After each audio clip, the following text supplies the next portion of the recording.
Mowgli was exploring the cold lairs, a ruined city where the monkey people lived. He found a hidden chamber full of treasure, guarded by a white cobra. The cobra told him that the treasure belonged to the kings of the past, and that he had been waiting for hundreds of years for someone to claim it. Mowgli was not interested in the treasure, but he took a shiny object that caught his eye. It was an Ankus, a golden elephant goad with a ruby on top. The cobra warned him that the Ankus was cursed and would bring death to whoever possessed it, but Mowgli ignored him and left. Mowgli showed the Ankus to Bagheera, who recognized it as a man-made thing and told him to return it to the cold lairs. Mowgli refused, saying that he had taken it fair and square. He hid the Ankus under a tree and went to sleep.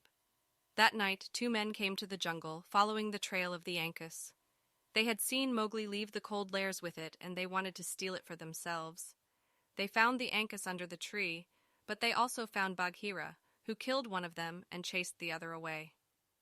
The next day, Mowgli learned from Chill the kite that the man who had escaped had brought more men to the jungle, armed with guns and elephants.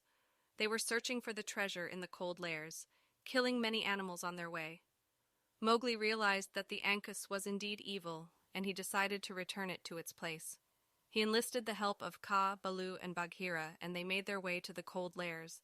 There they found the white cobra dead, and the chamber full of treasure empty. The men had taken everything except for the Ankus, which they had dropped in their haste. Mowgli picked up the Ankus and put it back on its pedestal, hoping that no one would ever find it again. This is one of the stories that shows how Mowgli is different from both the animals and the men, and how he values his freedom more than anything else. I hope you enjoyed it. Comment below